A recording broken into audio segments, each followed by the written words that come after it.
تو کتنا کولیسٹرول ہونا چاہیے عام طور پہ ایک نارمل بندے کا؟ کولیسٹرول کتنے سے زیادہ نہ ہو؟ اور کچھ لوگ کہتے ہیں کہ اچھا کولیسٹرول یہ ہے، برا کولیسٹرول یہ ہے، تو تھوڑا سا وہ بھی ناظرین کو بتا دیں۔ بالکل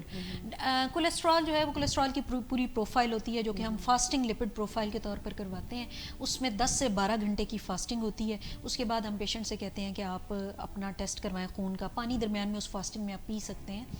اور اس میں پھر ہم دیکھتے ہیں کہ پوری پروفائل میں ٹرائیگلیسرائڈز آتے ہیں، ٹوٹل کولیسٹرول آتا ہے، اور ایک ایل ڈی ایل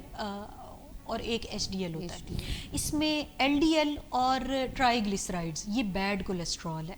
اور ایچ ڈی ایل جو ہے وہ گڈ کولیسٹرول میں آتا ہے۔ ٹوٹل کولیسٹرول جو ہے وہ ایک جنرل ٹوٹل کولیسٹرول اماؤنٹ کو کہتے ہیں۔ ٹوٹل کولیسٹرول جو ہے وہ آپ کا 200 سے کم ہونا چاہیے،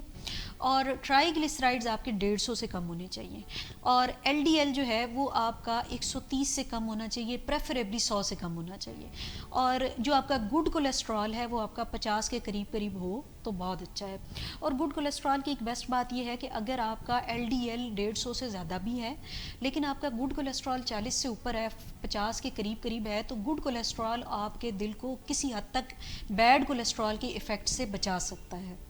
تو اس میں ناظرین کے ذہن میں خیال آ رہا ہوگا کہ گڈ کولیسٹرول کو پھر کیسے بڑھایا جا سکتا ہے۔ تو اس میں یہ گائیڈ کرنا چاہوں گی کہ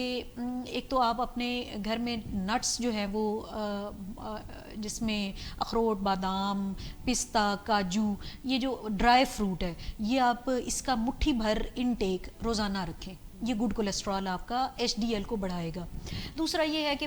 جو آپ سپلیمنٹس لیتے ہیں اس میں اومیگا 3 فیٹی ایسڈز جو ہیں وہ فارمیسی سے ملتے ہیں، آپ انہیں کہیں کہ مجھے اومیگا 3 فیٹی ایسڈز کی کوئی پریپریشن چاہیے، اووازا کے نام سے آتی ہے، لووازا کے نام سے آتی ہے، وہ آپ fatty acids, omega 3 fatty acids as a supplement اگر آپ یوز کریں تو وہ بھی آپ کے گڈ کولیسٹرول کو بڑھائیں گے۔ باقی بیڈ کولیسٹرول کو کم کیسے کرنا چاہیے، وہ آپ نے گھی کا استعمال کم کرنا ہے، جو بناسپتی گھی ہے وہ کم استعمال کریں۔ کوکنگ آئل، ویجیٹیبل آئل اور یا زیتون کا تیل، اولیو آئل، یہ آپ اپنی ڈائٹ کا حصہ بنا لیں۔ آپ نے کھانا بنانا ہے، آپ نے اولیو آئل میں ہی بنانا ہے یا کسی اور ویجیٹیبل آئل میں بنانا ہے، آپ نے بناسپتی گھی میں نہیں بنانا۔ اور باقی جو پھر ذہن میں آتا ہے کہ دیسی گھی جو پیور بٹر ہے، پیور گھی ہے، وہ آپ استعمال کر سکتے ہیں، وہ آپ کے اس کی بھی آپ نے لمیٹڈ کوانٹٹی استعمال کرنی ہے، ویسے نہیں کہ آپ جو ہے وہ بہت زیادہ استعمال کر رہے ہیں۔ 1 ٹی سپون یا 1 ٹیبل سپون دیسی گھی آپ روزانہ استعمال کر سکتے ہیں کسی بھی فارم میں،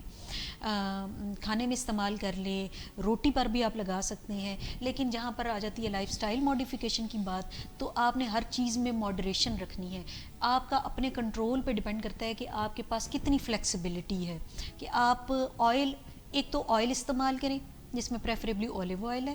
دوسرا دیسی گھی 1 چمچ جو ہے وہ آپ کسی بھی پریپریشن میں آپ استعمال کر سکتے ہیں، سارے دن میں آپ کا اتنا ہونا چاہیے۔ تو ان چیزوں سے آپ کا بیڈ کولیسٹرول آپ کے کنٹرول میں ہوگا۔ لیکن جو چیزیں پھر بات آ جاتی ہے جینیٹکس کی، اگر آپ کی فیملی ہسٹری ہے، آپ کے پیرنٹس میں، آپ کے سبلنگز میں، بہن بھائیوں میں کسی کا کولیسٹرول ہائی چلا آ رہا ہے، تو وہ آپ کو وہ چیزیں آپ کی جینیٹکس میں آپ کو مل چکی ہیں، آپ نے پھر اس کو کنٹرول کرنا ہے، جو آپ کے اختیار میں ہے، جس کو آپ چینج کر سکتے ہیں، تو وہ آپ اسی طرح کنٹرول کر سکتے ہیں۔